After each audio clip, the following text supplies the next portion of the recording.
Time for another draft science video presentation. Draftphysics.com on the real internet. Okay, comments to start. I hope to get to some of the other contents, contest entries, but we'll see if I get to that crap because, you know, comments are irritating. Alright, so on video 5, the Walter Lewin paradox demonstrated in the 1-minute video. Some guy just types friction. How does this friction create more energy? I mean, how does it, you know, increase something's momentum? You know, so again, this is just what are you doing? You know, this is an irrational thing. One word comments are just so irritating anyway. But I mean, what are you doing? Who are you? What is this? Friction. The whole point is the experiment's done with as little friction as possible. That's why they're using an air track. So I don't know. No point. All right. So on the video number 2, where I'm just kind of taking a shot at Veritasium for betting somebody, okay, $10,000 when he won't take my $2,000. So the guy says, maybe he didn't see your email. Yeah, I'm sure he has people. Okay, and I'm sure his people just said, oh, fuck this. You know, something like that. You know, is that the way it should be? Okay, you can contact him if you're a professor, but you can't contact him or make an argument if you're not. So that's his standard. It's not whether you have an argument to make or not. No, it's who you are. So that's all that matters. It's just, you know. So I should say, because you don't have enough subscribers, I shouldn't listen to your comment at all. You know, just shouldn't pay any attention. You don't have anything to say. You're not meaningful. You're not a real person. Yeah, okay. Oh, by the way, the professor didn't bet him 10,000. He bet the professor. Well, I think the whole point of me making the point is that, yes, I think I even played that piece of the clip where he says, you know, that he decided to bet the professor. Now, it certainly was in the other video, so it's not knowledge I need, fella. Thank you. Also, what proof could you possibly have that his argument is false? Well, in a 1-minute video, I'm not actually going to be providing the proof, am I? And so you have to actually watch my response video. And it's worth talking about. You know, there's going to be more than one case of it, okay? And so Veritasium's argument was kind of empty. I mean, he vaguely referenced something called, you know, leverage. And somehow, because you're changing the gear ratios, you know, the propeller's making a big arc and the wheel on the car is making a small arc, that somehow you can create this extra energy that way. Well, you can't create any extra energy that way. So that can't really be the explanation. And the whole argument is really centered around which thing is actually producing the energy, you know. So now I've imperfectly provided the simple counter argument would be, okay, if you had a stream, right, a stream of water, so you had, it's got a current going in this direction, and you had 2 wheels connected with an axle, all right. Now, obviously, you could take one wheel and just leave it off the shore. So this is ground here, okay? You could just tip it. So this wheel is in the water, and it's a water wheel, okay? So now it's going to start spinning, okay? And you're just holding this little axle point here, right? So you're just holding this in a straight line. So the only friction in the system is just the torque to keep these wheels level. So the first one's just spinning in the air, and this is the cart is actually, his car is actually pushed initially, okay, in the direction that the wind's blowing. So the wind's blowing this way, but it's not blowing the car. Okay, the car has to be pushed up to the same speed as the wind. And then, okay, it starts creating because the wheels are turning, it's forcing the propeller to turn, and the propeller is turning in the opposite direction. The propeller is blowing wind against the wind. All right, just to understand. So in this case, the wheel starts spinning. Now, if I make this water wheel heavy, it's going to have a lot of momentum. So it's going to have a lot of inertia. It's going to keep turning, okay? And then, so I get it up to speed, and then I drop it. I drop this wheel on the ground. Well, obviously now it's on the ground. It's going to be turning this way. right? So it's going to be going against the current, right? It's going to go against the current. It's going to go kind of strongly against the current. And essentially the car is going against the wind. Okay, it's going into a wind it's creating because it's going faster than this wind. This wind is now irrelevant because it's going faster than it. So it's now plowing into the dead, the dead area and making wind by going into the, no wind. If you're going into no wind, you're sort of making wind, right? The air is going by you, okay? So that's all that matters. Well, anyway, so I drop this wheel. I'm obviously going to move. This wheel is now going to turn on this ground, and now this wheel and this wheel are both going to move against the current. Now the question is, how long can I do that? Can I just keep maintaining that? I mean, I can keep, as I'm going faster, as I'm going into the current, right? I'm going against the current. So even if it was dead water, you could do this, but I'm just saying, we're using a current. So I'm going against the current. So the current, as I move this, the car rolls, I'm going to be going into more current, which means I'm going to add more energy to the water wheel, which means this wheel has to turn with more energy, right? So if I make this wheel smaller and this wheel's bigger, you can start to get the leverage argument, right? Because for one turn of this one, there's one turn of that one, blah, blah, blah, blah, blah. The little one. So anyway, so I'm turning this wheel. That means I'm turning this wheel, and in doing so, I'm moving into the current, which means I'm giving more energy to this wheel, which means I give more energy to this wheel. Is it a feedback loop? Is this constant? Or does this all run out when the momentum of this wheel runs down? Am I really running on momentum of this wheel, turning this wheel? Or is this really some sort of perpetual loop and I can just keep increasing the speed of this wheel by moving into the current, creating more energy in this wheel, turning this wheel more, and I just keep going into infinity in terms of gaining speed? So that is a question to ask. How fast can this car go? If I have a long enough stretch, can I just keep increasing its speed? Because it just keeps feeding itself. So that's the unanswered question. But I mean, obviously, in the case of the conveyor belt in the car, you can see she's holding it. So she's applying the friction necessary to get it up to speed. And then when she lets it go, okay, so that's essentially saying now I'm going to let the velocity of the wheels, no, I'm going to allow now the extra wind being created by the propeller. So now this doesn't have the propeller in it. So the propeller is just creating a way for you to push against the surface, and you're pushing against air. So it's better than nothing. It's not great friction, but it's better than nothing, right? So now the propeller is going to push the car forward, which is going to make the wheels go faster, which is going to make the propeller turn faster. You can see that it's a loop. And the point is, though, is it a perpetual loop? Can it go to infinity? So that's one of his arguments. He actually says in the video that you would go to infinity. I don't think you can. But who knows? They didn't test that part, did they? No. Anyway. So there's a lot to discuss there. It's an interesting subject. Do you think Veritasium made a complete argument? I don't think it was anywhere near complete. I mean, showing a device with one big wheel and two little wheels doesn't show how that device innately makes more speed or energy or momentum. It doesn't show how it, if I put it in the right circumstances, it goes faster to infinity. He didn't show it going faster to infinity.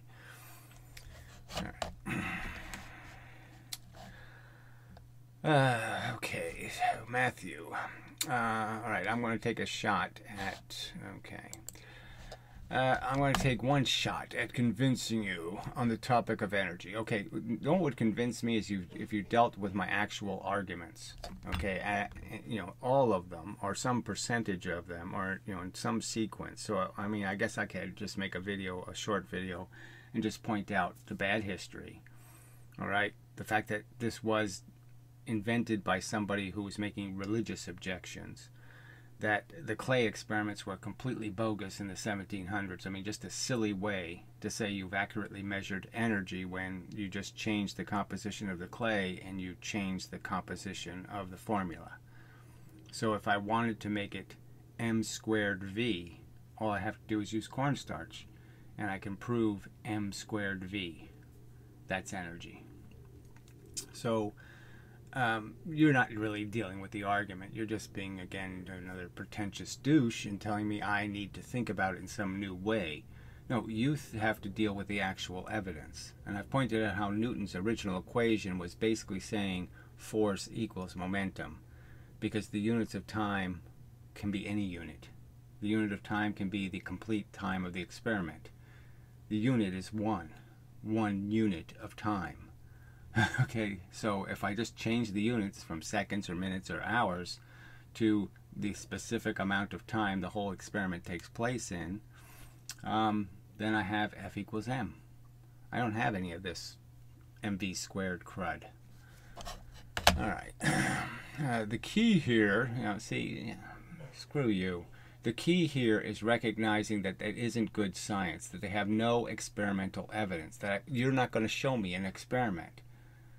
You're not going to convince me with a piece of evidence. You're just going to convince me with jargon. I'm going to try to convince you with some more jargon. I'm not going to show you an experiment. Now, I've shown a couple of experiments that indicate there's no hope for this kinetic energy thing. I've given you thought experiments that clearly, right on the video you're watching, it's right there. So why are you being so persistent in this argument when you're not dealing with any of the arguments I've made or any of the evidence I've provided? I mean, I've shown you the cart experiments. I've given you the thought experiment of the 10-ton train, the 5-ton train going 10 miles an hour versus the 10-ton train going 5 miles an hour. You're saying a lever can tell the difference. That if I crash the 5-ton train out here on the lever, and the other side, well, it doesn't really matter, right? I could just change their velocities, then put them on a lever. The point is that somehow you could actually collect more energy from the 5-ton train. That if I put a generator on the wheels, you're really asserting that there's twice as much energy in the fact of the braking. So if I use a generator to brake the trains, that is to slow them down, clearly the one with higher velocity will travel further before it stops. But in some sense, I could just gear up the generator to slow it down faster, right? So you understand that the faster the generator spins, the more counter force it creates, the harder, the more torque it creates, so the more braking it gets. So actually, they would brake in the same amount of time. And they'd create the same amount of energy. One would spin fast to start off with, and then, diminish to nothing. And then one would not spin as fast, but it would spin longer, right? I don't know if the total would matter. But the point is they're going to light the same number of light bulbs. Do you have any experimental evidence indicating that one of them doesn't do that, that one of them has more energy? Have you ever proven that the bullet, has 2,000 joules of energy, that it can light, 14,000 more light bulbs than the recoil of the gun? That the recoil of the gun has 2 joules of energy and the bullet has 2,000. Do you have any evidence that you can light more light with the motion of the bullet, and you can't light the same number of light bulbs with the motion of the gun? No. So it's just jargon. All right, the key here is to remember that the terms are our constructs and the names for them are imperfect. Well, what's so difficult about naming things? No, I don't. Why should it be imperfect? I can name a fly or a bug or this, and we can name all kinds of things. What's the problem in this naming thing? In fact, you could look at momentum and energy as the same thing. Again, this is just ludicrous. There's 2 different formulas with 2 different numbers for the energy. It can't be measured. You can't sit there and say the same thing, just measured differently. No, they're different numbers. They're different amounts of a substance called energy. Anyway, as the same thing measured 2 different ways. and with two different answers. Shit, they're clearly not the same answer. 2,000 joules is not 2 joules. There's no way to make 2,000 joules equal 2 joules. No way to do that. Okay. You are trying to make sense of energy by only looking at it over time. So this is more horseshit. That I give a shit about time or distance. I give a shit about a joule. It's an amount of energy. This is a joule. There's a certain amount of energy, okay, that happens in events. A certain amount of things hitting things and causing things to move. There's a certain amount of movement involved. Shit. Who cares how long or over how much distance? I mean, I can make this, I can do that really quick, or I can do that really slow, and it's the same amount of energy. Who cares about distance or time? It doesn't have anything to do with energy. Okay, but time is the domain of momentum, so this is more nonsense that this is the right way to look at it. No, it's not. It's about an exchange. The exchange isn't time dependent. Yes, everything happens over a period of time, but the fact of having an exchange between two objects, it's an event, and you can understand that the event is complete. Two things come to contact, two things leave. You understand that it doesn't matter how long they're in contact, it doesn't matter any of that stuff, it just matters about what you end up out here. What do you have as a result of the interaction? Is X force applied over Y time. Energy has nothing to do with time. So this is just more baby talk. Says you. Because you're completely focused on something called distance. Like somehow how far it travels makes a difference about how frickin' much energy it has. When no, because we know that doesn't have anything to do with it in gravity. The light thing, I can shoot it 4 times higher in gravity. Does it mean it has 4 times energy when it hits the ground? No, it doesn't have 4 times the energy. So what? It traveled 4 times higher in gravity. So what? It's a smaller bucket. It collects less gravity on the way down. It doesn't have more energy. So this is just such a pile of crap. Energy is force applied for z distance. Says you. I'm saying that go ahead and test that theory. Go ahead and test it. Okay, play your silly game and show me that you can throw the light thing 4 times higher. Okay, the twice as heavy thing. 4 times, half as heavy thing. 4 times higher as the heavy thing. And they'll land with the same energy. I mean, they won't land with the same energy. Of course they'll land with the same energy. So one went 4 times the distance. So somehow it has 4 times the energy. No, it's not going to have 4 times the energy. It's only going to have twice the velocity when it lands. And twice the velocity when it lands and half the mass equals exactly the same momentum. This is just such crap. Like, I haven't been over this and over this and over this. You think gravity is the standard by which you measure something's energy. And you think that friction is another way of doing it. When I'm saying use a generator. Because then the friction you're applying, the brake, okay, is counting exactly how much energy you're applying, exactly how much friction is being applied. I mean, the simple fact that things with higher velocity encounter less contact with surfaces and therefore lose less of their energy to friction is just a fact of life. Okay, they're knocking into less things and they're exchanging less energy because they have less contact with those things. Jesus. Anyway, think about stopping a car. Think about having a little bit of integrity and actually arguing my arguments. Okay, in the time domain, you would take twice as long to stop at 60 miles per hour vehicle as a 30 mile per hour vehicle. All as equal. Yeah, whatever that means, right? Everything equal, like the same size brakes and the same size wheels and the same size everything. So what? Again, that's because you're just defeating the friction.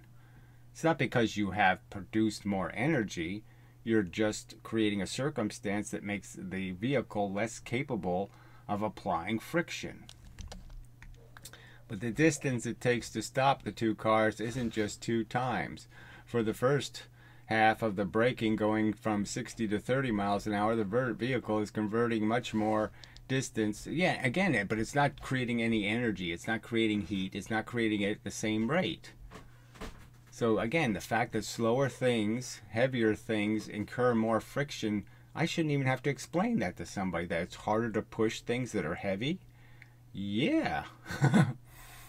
So clearly the distance needed to slow the car isn't linear with the amount of time spent accelerating. It follows a square relationship. And therefore, you say, if I used a generator to brake the car, okay, I'm going to generate more electricity from the car braking from 60 to 30 miles an hour, right? So if I have a Tesla and I'm using recoverative braking, I'll somehow generate more electricity back into my battery by going from 60 miles to 30 miles an hour than from 30 miles to 0.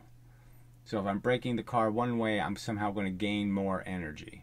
It's going to turn the generator more turns, and it's not at the same speed, because we know that's the definition of how the faster you turn it, the more amps you're going to produce, the more watts. If you accelerate a car for twice as long, so this is just more bullshit, at a constant rate, of course, why would that be of course? To twice the velocity, it has twice the momentum, but takes 4 times more distance to complete the acceleration in both directions. So who cares? You're supposed to be defining its energy. You're not supposed to be defining how long it took to take the test. You're saying, does it get the right answers on the test? This isn't about time and distance. It's about energy, the capacity to give something your motion. I think the physicists mostly failed to come up with clear names. No, they failed to have any evidence, any at all. You have zero physical evidence of anything other than momentum. You can't show me any circumstance where momentum got wrong answers. You can't show where Newton was wrong and needed to be corrected. Newton predicted all kinds of things in the universe, all kinds of motions, and predicted them very accurately, and he didn't ever even heard of this silly kinetic energy thingy. He didn't, and if he did, he would have got different answers, and they wouldn't have been the right answer. So what's your response to that simple point? Why don't you just deal with the actual point? Show me where Newton got some wrong answers. Show me where Newton's mechanics fails to get the right answer about what the outcome of an event will be. But the dynamics expressed by our concept of kinetic energy does have a real mathematical relationship to reality. It has no relationship to anything real. It's a fake definition of energy. The bullet doesn't have 2,000 joules of energy. The gun does have 1 or 2. You got that part right, right? Well, the slow things, obviously you're getting them right, because the slow things aren't getting preposterously exaggerated by the insane squaring of the velocity. So you're more closer to reality. But momentum is the right answer. Momentum is all there is. Momentum defines the energy of every single object in the universe. Nothing has anything called energy unless it has momentum built into it. And that goes all the way through the chemistry, and that goes all the way to nuclear energy.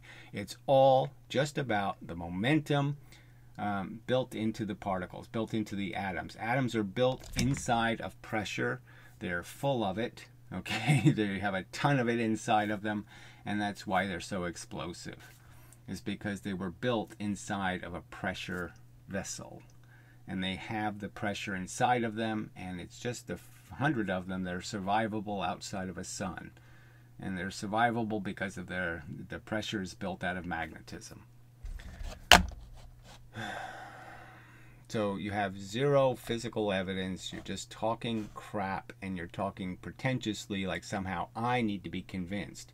No, you need to be convinced that the history is terrible, your mathematical logic is awful, okay? The fact that you've perverted this nonsense into somehow being a Newton theory when it's absolutely anti-Newton. It's the whole existence of it was an obnoxious assault against Newton and Descartes. I mean, you people are just despicable. Alright, so what's this? Ego. Another one-worder with whatever laughy, cryy, facey stuff. What the fuck? Whose ego? So you don't think Veritasium has a gigantic ego? I mean, who are you talking about? You know, what good is this reference? Oh, that's right. It's of no value whatsoever. It's not a counter-argument to anything. It's not anything. I mean, this is just tripe. This is the best you can do. Well, his channel's full of whatever 10-second videos, so obviously, yeah, he's not really up to he hasn't gotten to the concept that you can't declare victory in an argument till you actually make an argument.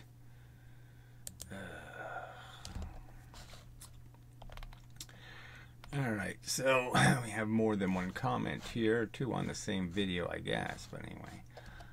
So he says, Franklin got to say you have some nerve. Franklin got to say you have some nerve. Illuminating debate at many levels. Did you both ever continue with subtopics discussed at the end of the video? No, Franklin's impossible to communicate with. You can't get him to actually respond to what you're saying. He just goes on his own tangents and that's it. So you really can't get anywhere. So I gave up on Franklin. I mean, I've tried to get him to stay on one subject and just let's go and figure it out, but he won't do that. He won't make video exchanges. He'll only argue most of this stuff in text. I don't know. So, you know, there's just nowhere to go. All right, got that website and stuff. Impressive amount of videos. Impressing. I ask about paper because text is so much faster to read. All this without repetition and extra plometics. But you know, my only, I'll agree with you that if I don't know, say I mean I'm erasing the chalkboard because it's such a vital part, and so you know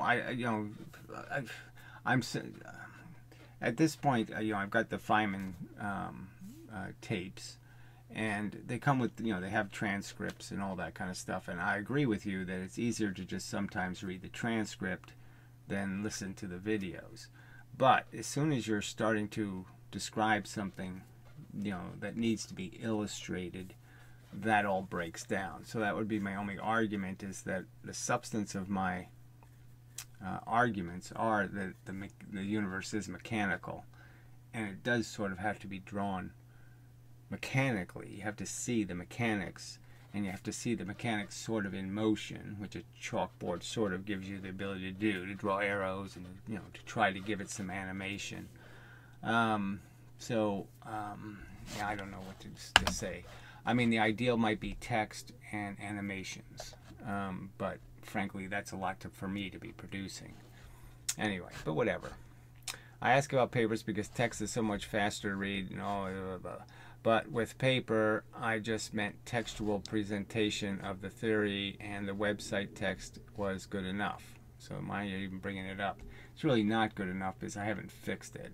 Okay, there's a lot of, the magnetism thing isn't entirely, like the illustrations are correct, but you know, some of the text isn't correct. Have you raised 17 or 2,000 at some point? So why are you even asking the question? The website has it pretty clear that I'm offering the money. Whether I've raised it or not is sort of irrelevant. I'm offering it. Do you have a place where you have specified more exactly rules and restrictions for your challenge? Well, yeah, they're in the videos.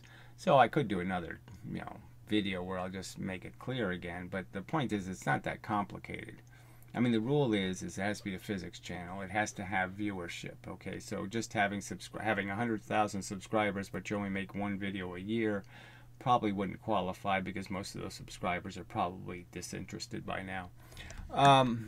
So the videos have to get 20 or 30,000 views anyway, something like that. So that would be one qualifier you could throw in here, but it's just not that complicated. You just have to make science videos and some kind of intelligent videos, and not just whatever kitten videos. Because I don't need that audience. It's not the audience I want to interact with. And yeah, you get the money. It's not that complicated. Play the video on your channel, you get the money. Not that complicated. You can argue it, you cannot argue it, you don't have to argue it. I don't care. You just have to put the video on your channel so your viewers can see it. Alright, the double slit experiment. Oh, I didn't finish this. Yeah, well, maybe I did. Yeah, I did. Okay, the double slit experiment. We are told that by some interception. Okay, in the double slit experiment, we are told that by some interception, photons, electrons will produce a double band pattern, not interference. In the double slit experiment, we are told that by some interception. I don't know. Obviously, it's not of this language, so I can't really make much out of that. Clearly, they're arguing it's interference. Clearly, I'm arguing there's no such thing. Force doesn't interfere with force. Okay, so I guess by widening the slit apart enough, that would happen. But if the slits are kept as they were, why scattering and interference would not happen? So yeah, the scattering happens at the surfaces, but there is no interference. There's just reconstruction of the scattered bits of photon. So you remake photons out of the different bits you scattered at the surfaces. To understand, the young math fails. The two-slit idea of two waves doesn't get the right answer. The math that works has 4 waves in it.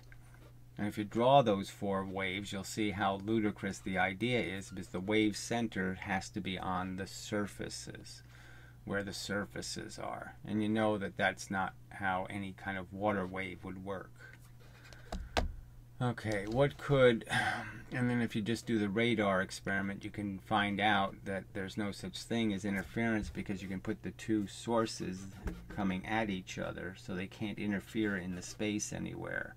And you just move the antenna and you can get on, off, on, off, on, off, because it's just jamming. The photons always get to the destination. It's just whether they're in a form that can be received as a photon or not. They have to be at the right frequency. If the bits aren't at the right frequency, it's not going to be seen as that particular kind of photon. Okay, what could overtly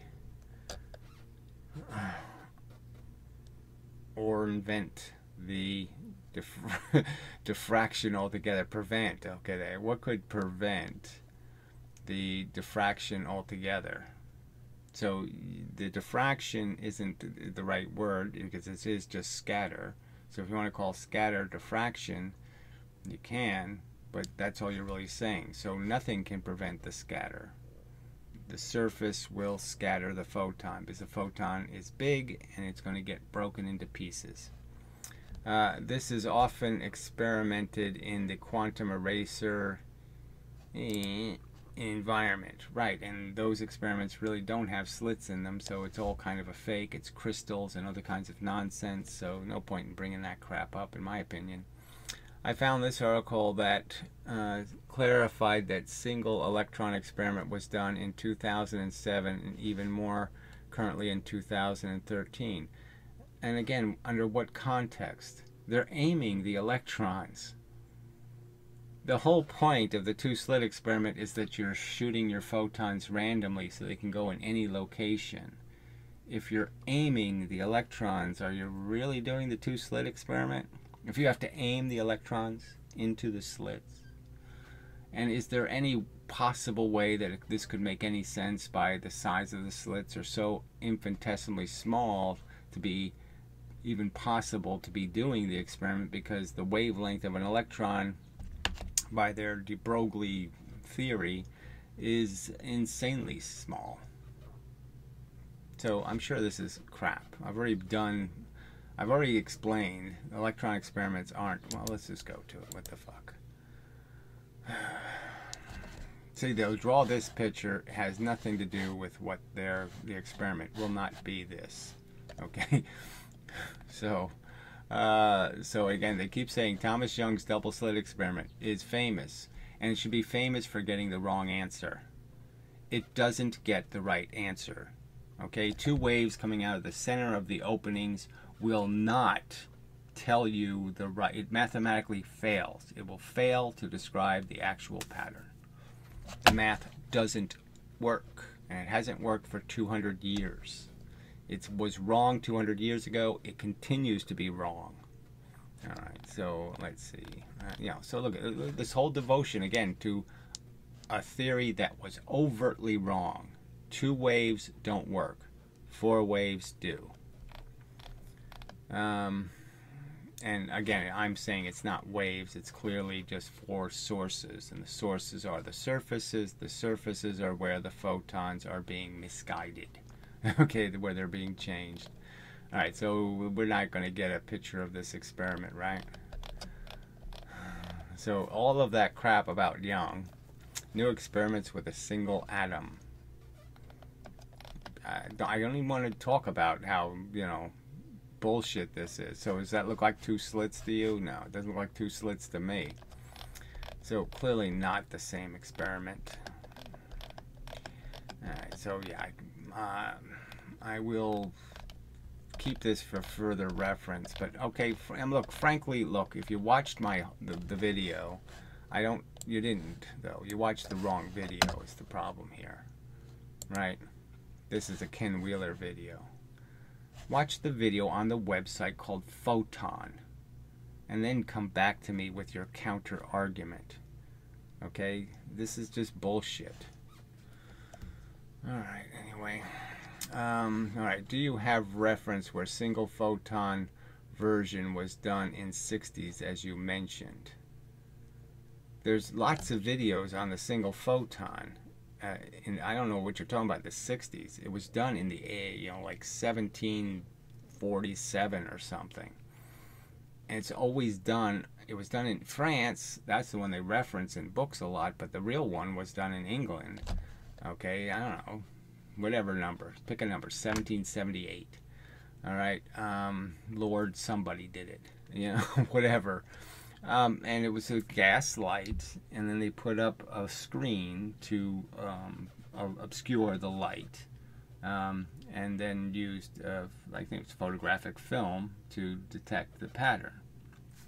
And the whole point is what happens when you're trying to block the light. You're putting a bunch of little slits in front of the mechanism. So you're basically saying, I'm going to create a bunch of little two slit experiments. I'm going to create a bunch of slit experiments. And so you're really just breaking the photons. So to say you have one photon in the experiment doesn't mean anything, but you have a ton of pieces in the experiment. And all you're saying is how many of those pieces will be reconstructed back into a photon. But the simple argument is that for the idea to work at all, there has to be photon hitting this surface, and there has to be photon energy hitting this surface for there to be any hope that they will end up located at the same location. So to say you have a single photon experiment, I'm saying it's not a single photon. You have more than one photon worth of pieces in the experiment, or you're not going to get a result. But they're clearly not. There's clearly no evidence or proof that any single photon experiment was ever done where they actually knew it was one photon in the experiment.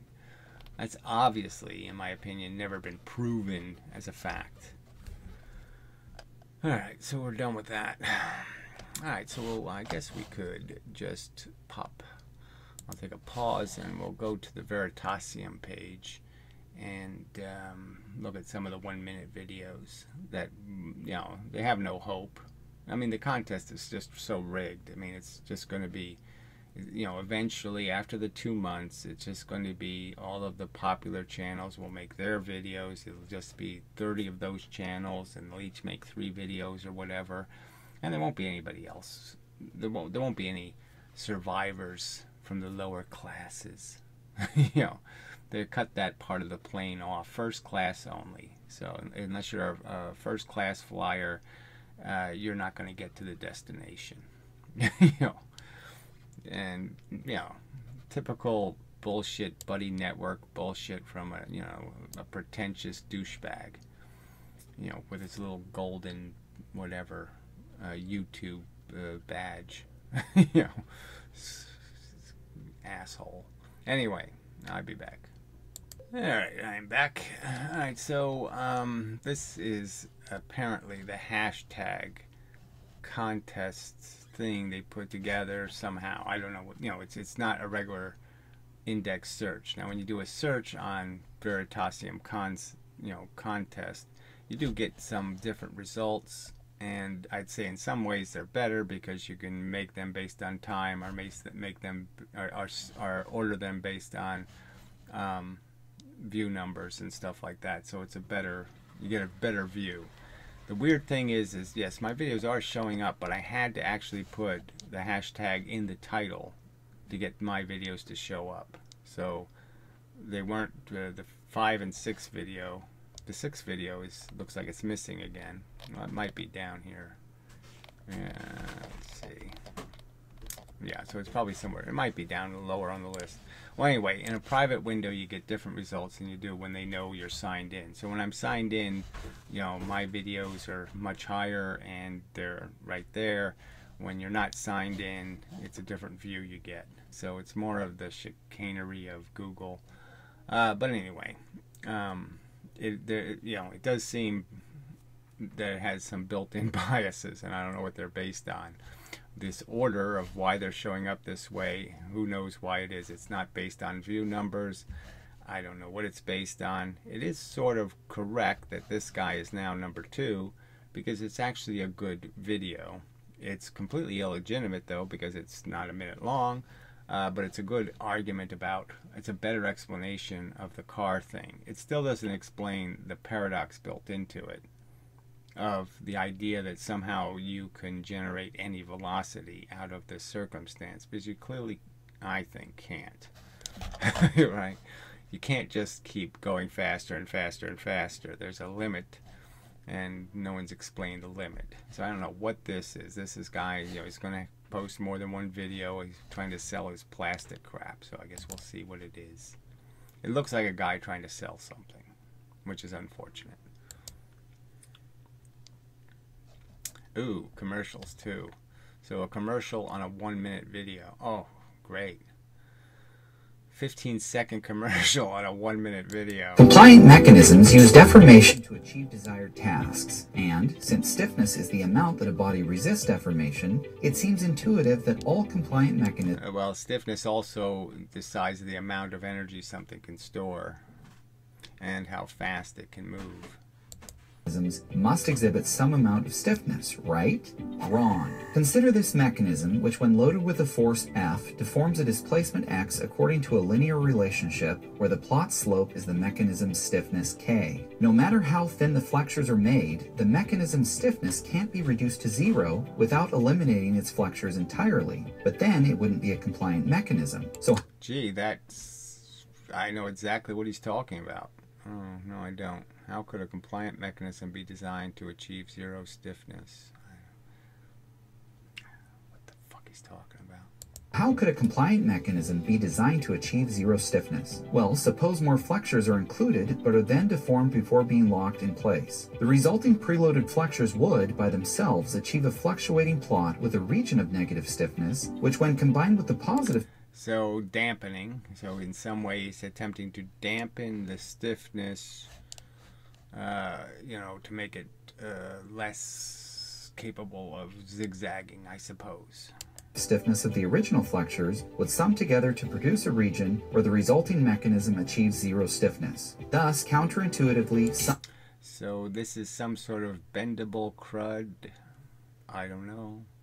Some compliant mechanisms can achieve 0 stiffness. Okay, and another commercial. Gee, that is really great. I hope that one wins. No, I don't think I do. Alright, so this was a really good video. I mean, it's not very well done, but there's lots of good arguments in here. So, I mean, and the one visual just sort of gives it away. Hopefully no ads.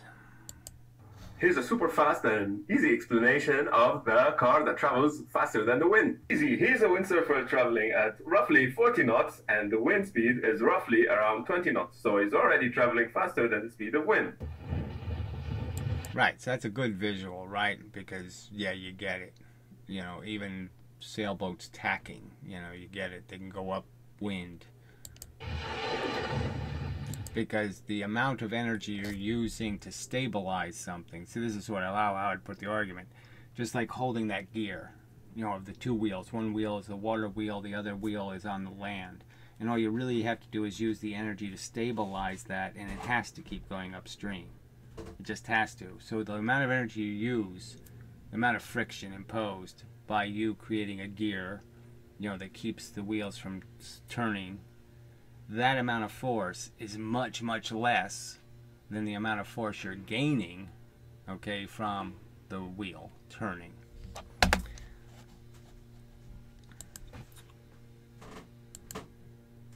I played it. So all we need to do is direct that speed from being across the wind to being parallel with the wind, so it can sail downwind faster than the speed of the wind. The rotor blades on the propeller of that machine, of that car, are basically like the windsurfer. They are traveling across the wind. Now let's get that rotor connected to a drive shaft in which we can connect to a wheel so we can direct that motion. So he's sort of pointing out that the windmill's turning this way. The wheels are turning this way. So they're inverted. Okay, so it's almost like a sail being crooked to the boat. So that's an argument right there. So it's like you're automatically tacking by having a propeller that's turning in the same direction. Anywhere, in any direction we want. Oh, wow! So this doesn't really say any, it still doesn't point out exactly how you're creating energy by, you know, this circular logic, where because the propeller's moving quicker because I moved it into more wind, right? I mean, it's not about the tailwind, it's about the wind I'm moving into that's turning the propeller, and that energy is turning the wheel, making the wheel go faster. When the wheel goes faster, it makes the propeller goes faster. When the propeller goes faster, it makes the wheel go faster. Whether or not it's perpetual is the problem, and I would argue that it's really not perpetual because it's the momentum built into the propeller. It's the weight of the propeller turning. That momentum, once that's used up, then you start losing velocity. But it's, who knows? I'm not sure of that. So anyway, I won't play the whole thing, but it was a good video that he's pointing out a better explanation anyway. It's a better explanation than one provided by Veritasium. But wait, if you apply this to the windsurfer would technically be traveling downwind. Its apparent wind direction would change, and therefore its speed would not be sustainable. So it cannot be working that way. Oh no, did I say traveling downwind? No, this car doesn't travel downwind. This car travels upwind. What? Right, so well, as soon as you're going faster than the wind, you're obviously traveling upwind. Right? You can't be traveling with the wind when you're traveling faster than the wind, because now you're traveling into wind. You're traveling into air. And so, and now the air is moving past you. It's not pushing you. You're moving into the air. So you're hitting, you know, you're going into the force against you. You're going into the drag, and somehow you're overcoming it. See, this is related to a lot of things, right? Because this sort of says drag is something you can overcome, right? Because in a sense, the car is overcoming drag because it's moving into more force, and yet it's going faster instead of slower. All right, so this is, you know, like I said, not very well produced, blah, blah, blah, lots of negatives here, and it's certainly not the 1-minute video he needed to make, so he will be disqualified for that reason. But maybe he'll try again, you know. But it is impossible. I mean, the Veritasium making this stupid contest where people make 1-minute videos, like it's so much trouble. Like, let's say if it took 8 hours to actually go through the videos and say, nah, tinfoil hat, garbage, junk. So what? 8 hours work? I mean, you're going to have a contest for $10,000. You should expect to have to do a little bit of work. Anyway. Alright, so what is this one? Is this one a 1 minute video? Yeah, how to defeat gravity. Oh, so this is just a gimmick where he's drawn something to look a certain way, but it's really not. It's really sloped in that direction. He's just using the drawing to fool us. La la la la la. That's what it appears to be, anyway. Alright, let's do theater mode. Oh. Yuck!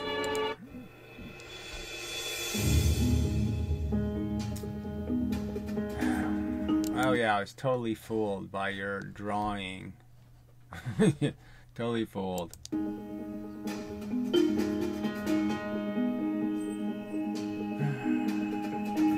I guess you're gonna do it like 6 times.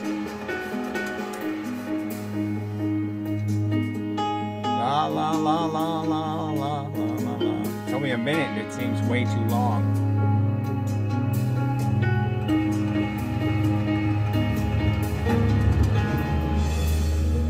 Oh, he didn't even draw it. He just glued the crap on a slow. No, he did draw it. Okay.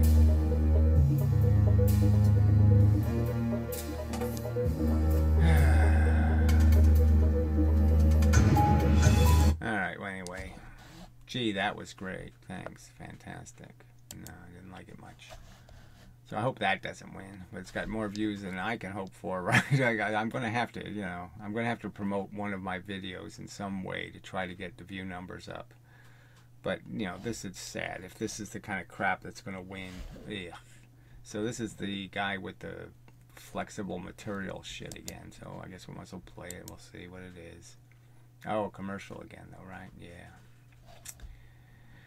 Most would suspect that the rolling motions of gears are limited to rigid mechanisms exclusively, but they're not. Inspired by the crisscrossing straps of the Jacob's Ladder toy, a compliant joint can be made that counterintuitively enforces similar rolling motions. Consider this part with 2 half cylinders joined by a straight flexure. By alternating 4 copies of the part and then deforming their flexures together so that their cylinders align, a compliant rolling contact joint is created. Unlike other compliant joints, this joint can rotate 360 degrees without its flexures ever increasing in stress, and it achieves a negligibly small stiffness about its intended rotational axis while maintaining a high degree of constraint in all directions. Similar to traditional gears... Well, I don't know, but did you really demonstrate that it's actually more efficient? That is, that it loses less energy. That would be the important part. These compliant joints can also be arranged within lattices. Alternating layers are similarly assembled and formed together. This lattice was made using copies of this laser cut sheet of Teflon. Right, so this is almost like Rubik's Cube kind of technology. You know, yeah, it's really nice, but can it really be applied to anything else? And is it really going to save the day? Is it really useful? Is it really that much more efficient? No. So it probably doesn't. Why would you want the hinges on your cabinets to be made this way? Because it's probably going to be very expensive and it's not going to be any more efficient. Lattices that use different shapes are also possible, including spatial designs. Alright, well, that really isn't, you know, it really doesn't fit the definition of what the video is supposed to be. Now, optics have revolutionized. Obviously, the first couple of videos I did should be disqualified. Likewise, because I'm just pointing out how Veritasium is a coward and a weasel. You know, but, you know, you're supposed to be showing unintuitive, you know, physics concepts, blah, blah, blah. But anyway.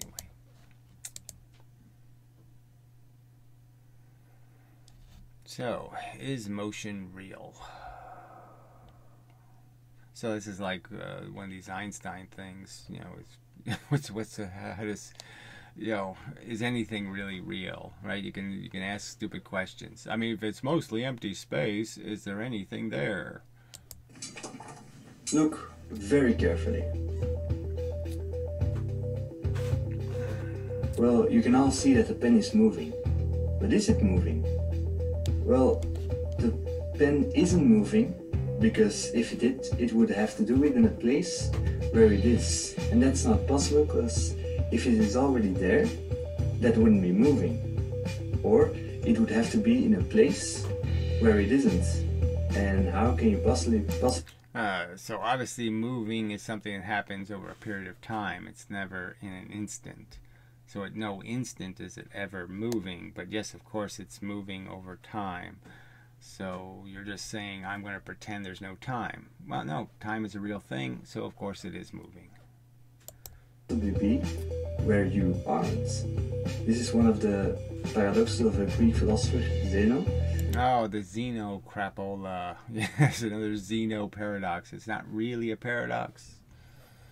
Just more of this nonsense where we're going to pretend that you can cut a unit of time when you really can't, because the universe is Planckian.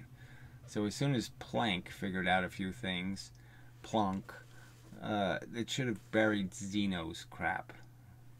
The Planck universe fixes the Zeno paradoxes. And this would mean that this, or this, isn't one fluid motion. Yeah, it is though, but it's made out of a bunch of motions that are happening at the speed of light. So a bunch of little tiny electrons and protons inside of the atoms are moving, okay, very, very fast. That is what's causing the motion. The force that's actually pushing them are all moving the speed of light, and the electrons and protons are capable of moving very fast. And the fact that they're moving very fast, but in lots of different directions, and it just adds up to looking like a slow fluid motion, but that's not really what it was made out of. The motion was a bunch of forces moving through the object all the time, changing. Right now, half of you is moving down. The other half of you is moving up. And it looks like you're just sitting here being stationary, but you're really not, because half of you is getting pushed down by gravity, and half of you is getting pushed back up by the Earth. So what? But an infinite amount of little stops, of little motions, and this paradox could possibly be explained with multiple dimensions. Yeah, so why do you need multiple dimensions? You just make it out of multiple pieces, little particles. Little particles. It's time to. Little particles are doing the little discrete things, okay, and it just emerges into our universe as the big thing doing something. But the big thing doing something is made out of billions of little things, and billions of interactions. Trillions, zillions of interactions in 1 second. In 1 second of our very slow time, billions of things happen. You know, billions. In the tiniest little atom, there might be 1 million events in 1 second. So, you know, well produced, I guess, nice video quality. You know, he combed his hair and all that kind of crap, but, you know, blah, blah, blah, blah, blah. What fucking video was this anyway?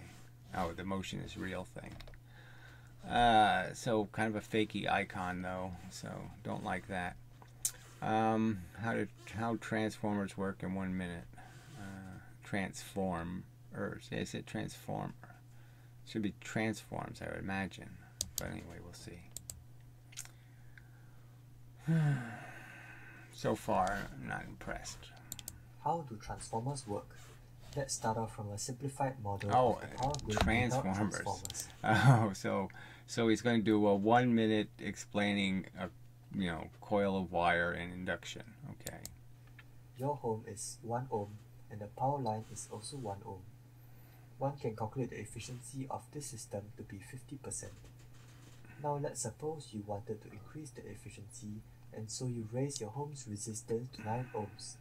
Sure enough, the current has dropped and the efficiency has increased. However, if you look at the current supplied to your home now, it is not as high as before. This is a problem because your home might need that high current to operate.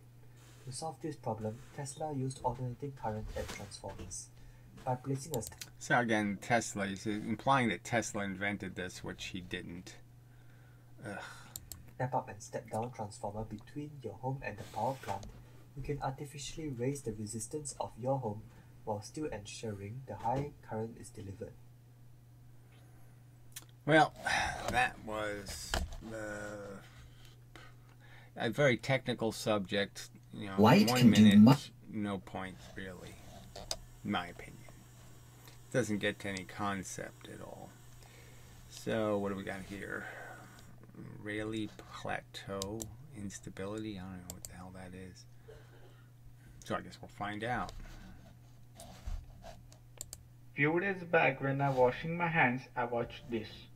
What you are watching in this video is basically when I move my finger close to the tap, there is some crazy wavy pattern forming on the water column. So how did the wavy... Yeah, well that's because the adhesion of the water on its surface is different than the water going in the inside. So it's essentially a separated membrane now. And you're creating tension in the surface tension portion of the water droplet. And so now it's the reflected energy is causing these deflections in the water. So anyway, wavy pattern water column. So how did the wavy pattern form and why? Okay, well, we only got 45 seconds to finish. Pattern form, and why sometime later the water column completely separates into droplets? Well, the reason is Rayleigh plateau instability. What we know from our previous knowledge is we require energy to increase the surface area, and for the same volume of liquid, the spherical shape has a lower surface area than cylindrical shape. So the water is trying to minimize its surface area and changing its shape from cylinder to sphere, due to which we see a wavy pattern. Okay, so it's sort of the same argument. It's just said in a better, maybe a better way, is that the surface area is absorbing the difference in the energy. Well, I don't know. That, yeah, it's not gonna go too far. Well, anyway. It is called Rayleigh plateau instability. So this phenomena is mainly happening due to the surface tension of water. Right, but why is the surface tension being changed is the question. What's changing the surface tension of the water when you change the distance to allow the water to fall? Okay, so that question isn't answered. That's the big one. Alright, so not terrible. Blah, blah, blah. I made my own scientific theory and law.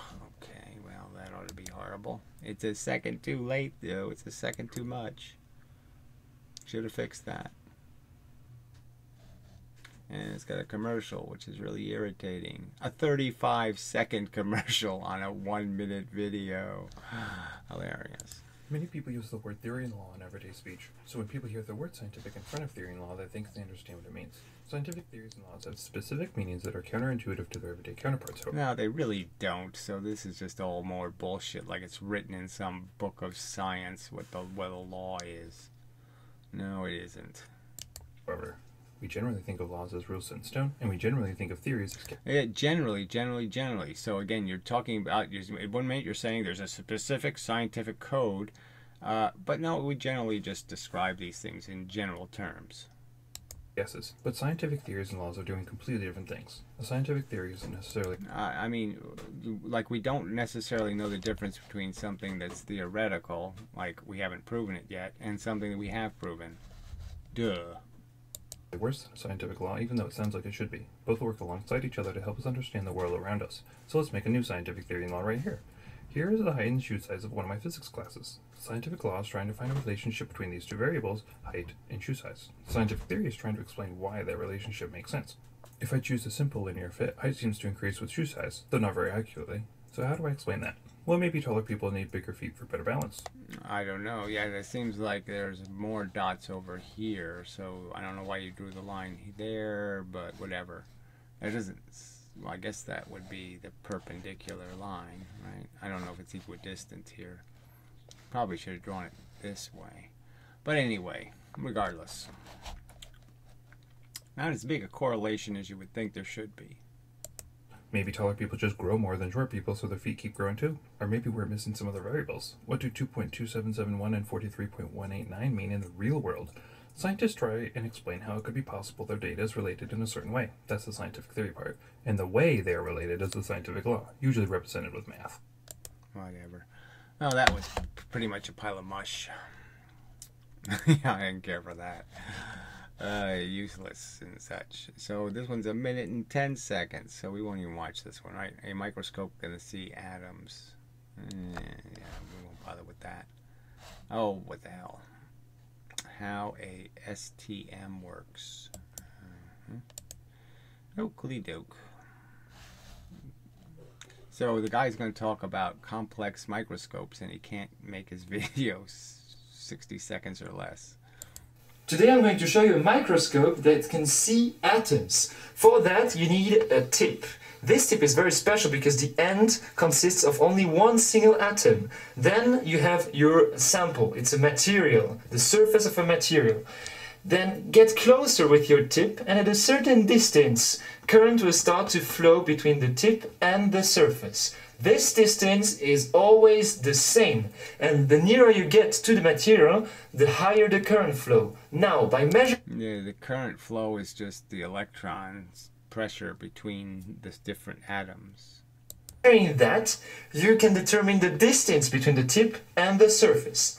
Measure the distance at various points. You can do lines and then combine lines into a surface, and that allows you to do a 3D image of the surface of your material. And in fact, you can see the single atoms that make up this surface. This is the most precise microscope that we have today. It has the biggest resolution, and it allows us to see even the atoms that... Right, and so he's not going to show us any pictures of that, though. So, yeah, great, thank you. Some samples would be nice. Make up the surface of a material.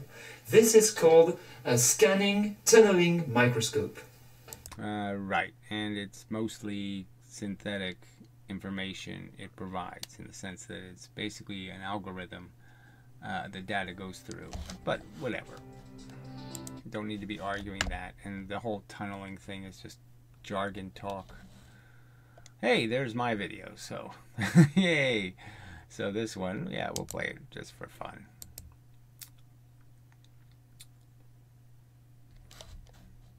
So 202 views, it's not going to get it too far. 17 dislikes. Why is it disliked 17 times? What is the big horror? The horror, I'm actually pointing out, here's an experiment, what's your explanation?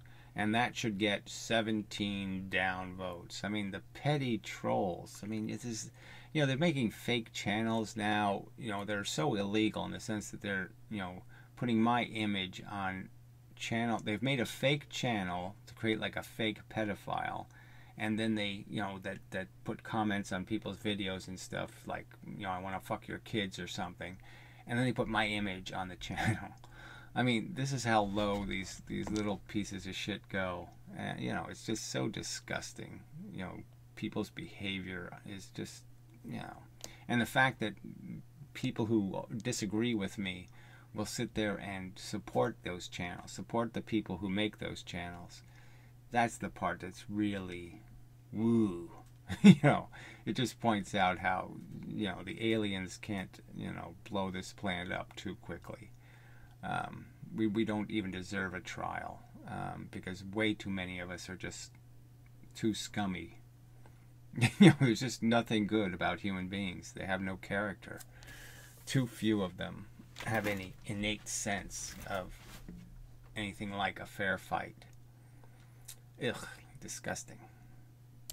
Alright, a quick report on some physics shenanigans. Here we have a circumstance where a one mass hits a two mass. The one mass has, say, 100 momentum. The two mass will leave with 130. So the 130 number probably isn't quite right. It's like 126 or something, because it's the difference between 1/2 and 2/3. So whatever that difference is. It's clearly free energy being created because it's free momentum. So the reveal, quickly. You ready? Yeah, do it. Only got a minute. Yeah. Now, hurry up. There we go. Come on, do it. All right. So it's 3/4. So it's 2/3. You know, instead of it coming out half the speed, the twice as heavy object should be half the speed to conserve energy. It's not half the speed. It's 3/4, 2/3. I mean, and therefore it has 130 momentum. It's a third more momentum than what went in that direction. So obviously in one direction you're creating more momentum. So you just repeat the experiment again with a 4 times, you know, you go twice as heavy, then 4 times, then 8 times, and you just keep doubling the weight of the object, keep repeating the experiment, and you start magnifying the momentum more and more and more. You're creating more and more weight, essentially. And weight is energy. So we collect energy in a direction. It's free energy. It's a paradox. It's not explained. There's something wrong here. Somebody should have an answer. Ooh, look at that. They put an ad on my video. Oh no, that's a... There is new solar plus battery backup technology available that was just released on the market. After I'm in a private window, that's why the autoplay is automatically on. Oh, it's so annoying. Ooh, just terrible. I mean, I can't imagine the internet with that autoplay crap happening. Ew. Ew. Just so irritating.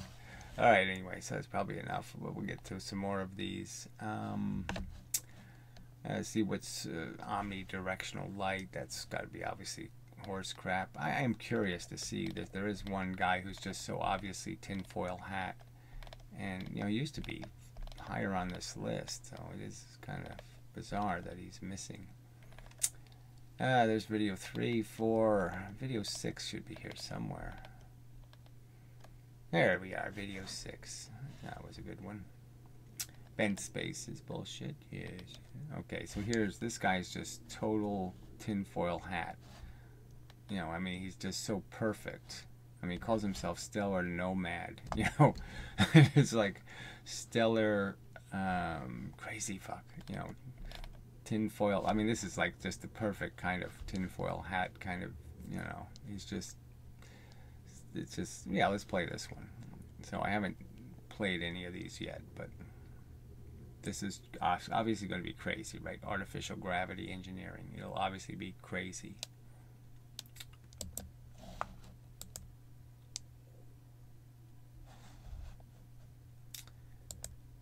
This is Darren Marchant with Stellar Nomad News.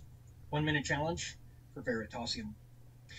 We don't need to put shielding on a centrifuge in space in order to protect humans and allow them to have microgravity.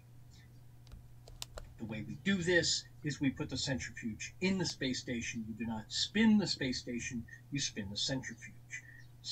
The shielding does not need to spin. Most of the equipment on the space station does not need to spin. This adds way too much engineering, and it's not necessary. Since the dawn of the space age, we've seen von Braun stuff, we've seen... you won't have any model of this thing, right? So he thinks that you don't have to create artificial gravity by creating actual motion in the human beings in space, when you obviously have to create motion in those beings to give them the effects that are the same as gravity. You have to move them. You can't just move a shield on the outside of the space station and say, there, I've created artificial gravity on the inside, because you won't accomplish the task. All kinds of space stations that spin provide microgravity,